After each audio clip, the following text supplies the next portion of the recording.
There is a subtle pain that follows children who grow up unnoticed, not because they did something wrong, but because no one looked long enough to see them. They walk through doors, wondering if their presence is too loud. They enter rooms instinctively, making themselves smaller. They fall in love, but keep questioning if they are allowed to take up space in someone's heart. Even in moments of joy, they flinch, waiting for their celebration to be met with silence. This is not a reflection of their value, but of the quiet environment that shaped their inner world. Psychologists refer to this as a neglect imprint, a deep-rooted belief that develops when a child repeatedly experiences emotional absence. Over time, the brain adapts to expect detachment. It starts to treat connection as a risk and teaches the child to withdraw before being dismissed. So the child stops reaching out, not because they do not need love, but because they have learned that love might never reach back. Picture a child in a noisy hallway, gently tapping on their parent's arm, hoping for a glance, a nod, a word. They do not cry, do not shout, do not demand. They just wait. You might pass by and see nothing out of place. But in that small stillness, something irreversible is taking place. Being ignored is not merely an oversight, it reshapes how a child understands their worth. And here is what makes it harder to name. Neglect does not always come from harm. Sometimes it looks like absence. No yelling, no harsh words. Just nothing. The unanswered question, the forgotten story, the glance that never lifts from the phone. Neglect hides in moments we overlook, but inside the child, it settles like dust, slowly coating their sense of self. The psychology of emotional absence runs deep. It changes how the child sees the world, and more painfully, how they see themselves. We like to believe children bounce back, that their flexibility is a shield. But adaptability is not the same as healing. A child can learn to smile without being seen, can grow quiet in a home full of noise, can become skilled at invisibility, because it becomes safer than being ignored again. This survival tactic, though effective in childhood, often lingers into adult life. From a mental health lens, being acknowledged is not simply comforting, it is essential. Developmental psychology identifies 3 things every child needs: safety, stimulation, and emotional presence. Without connection, the rest become fragile scaffolds. Of the 3, connection is the root that feeds identity. John Bowlby, who pioneered attachment theory, proposed that when a caregiver consistently notices and responds, the child learns they matter, that they are worth returning to, that when they reach, someone will reach back. But when the child's attempts to connect are overlooked, something much deeper breaks. Not just disappointment. They begin to wonder if love was ever meant for them. This is not poetic exaggeration. It is visible in the scans of developing brains. Repeated neglect triggers stress pathways, flooding the body with cortisol, especially when no soothing response follows. Eventually, the nervous system adapts to expect dismissal. The baseline becomes hyper-alert, not to danger, but to rejection. And to those around them, that child might just look shy or independent. But what you are really seeing is a child trained to expect silence. There is a harsh truth here. When children are mistreated, we notice. But when they are simply ignored, the harm hides in plain sight. It is easy to miss the damage of absence. No visible scars, just a quiet voice that stops trying, just a light that dims a little more each time no one looks. And this kind of wound is often buried so deep, it only surfaces years later, when that child is trying to form intimacy, chase meaning, or feel joy, and find something inside pulling them back. When a child is constantly overlooked, The lesson becomes this: my presence is not important. So they grow quieter. They stop raising their hand in class. They stop bringing home drawings. They stop hoping someone will ask how their day was. Because hope unmet too many times becomes fear.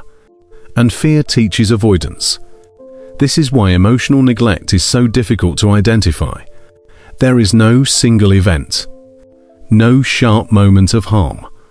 Just the slow fading of self into silence. Psychologists describe this as emotional neglect, a form of trauma where nothing happens, and that nothing becomes everything. Unlike physical wounds, these injuries remain hidden, buried deep beneath functioning.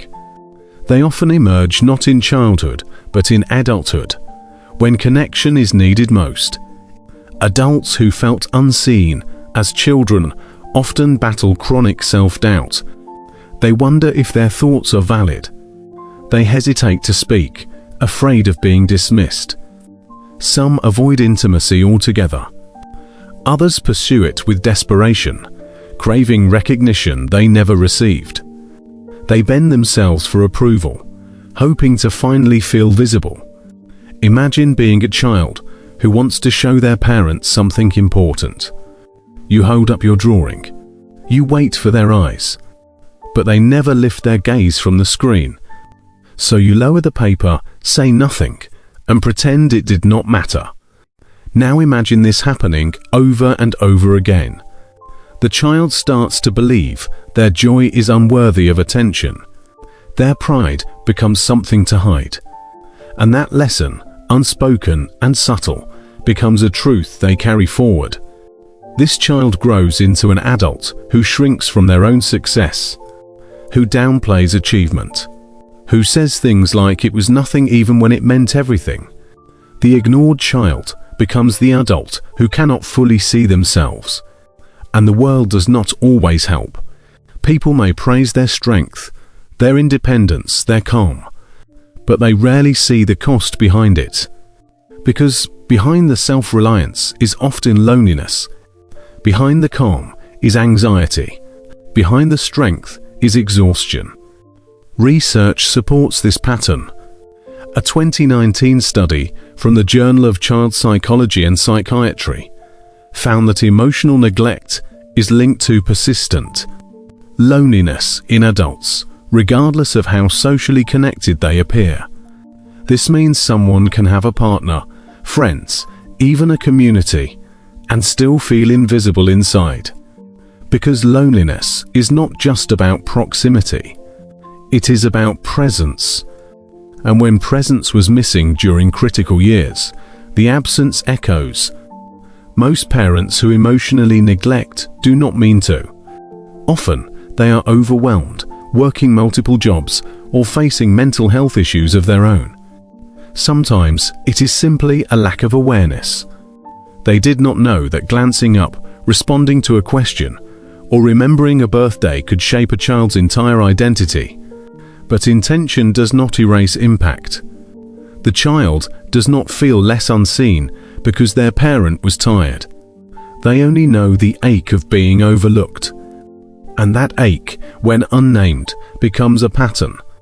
Understanding this does not assign blame, but it does offer clarity. Because once we name the wound, we can begin to heal it. Children who grow up ignored often find ways to cope.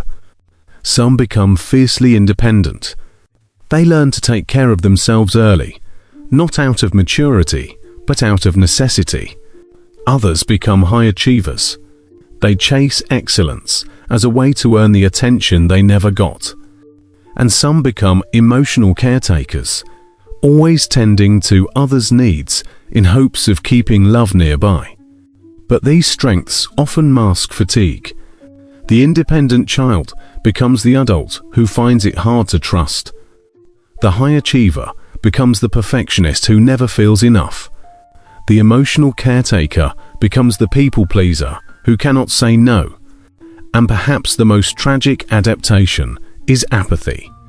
The child who gives up asking, who decides there is no point, that nothing will change.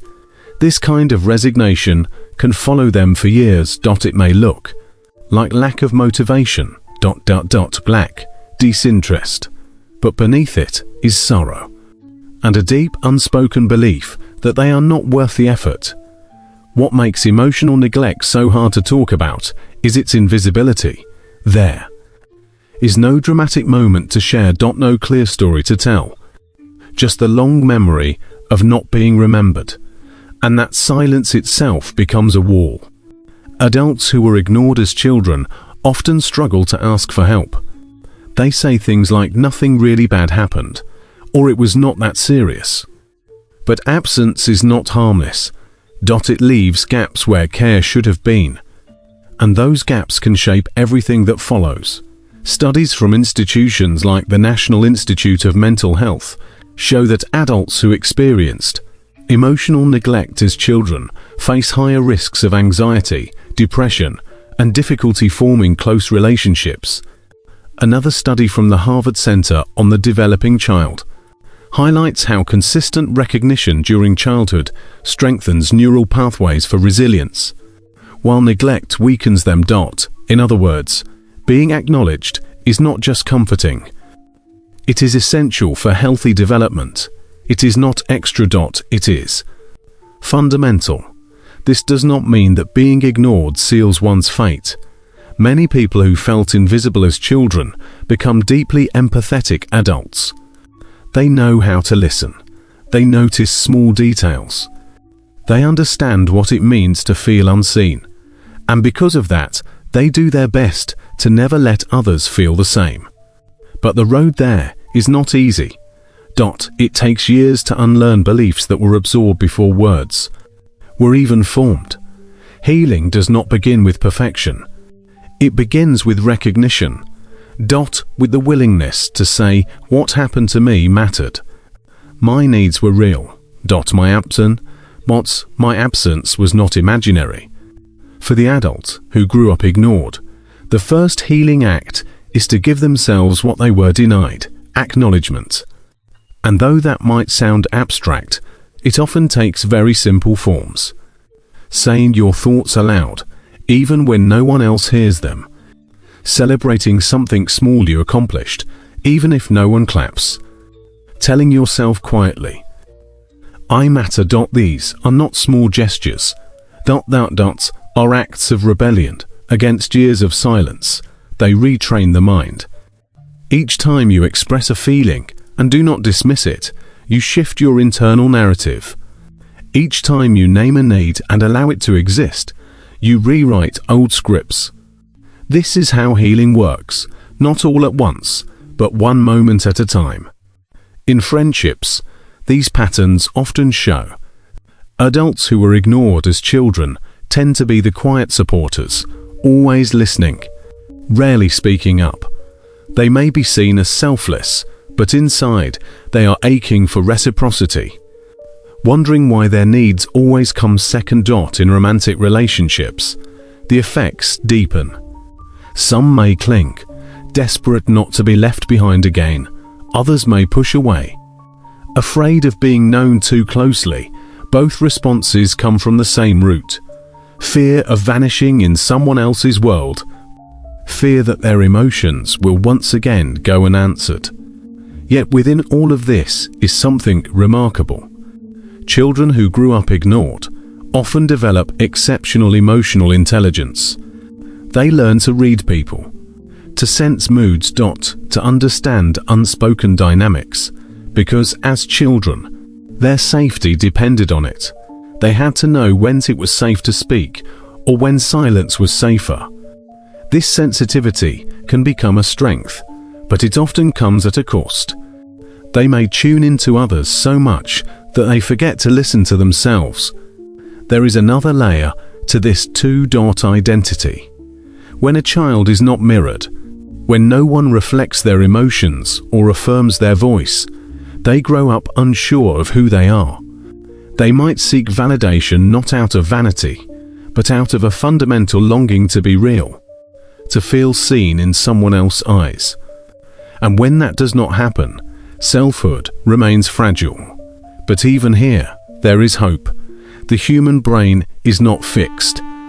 Neuroplasticity means we can change. We can build new patterns, even after years of silence.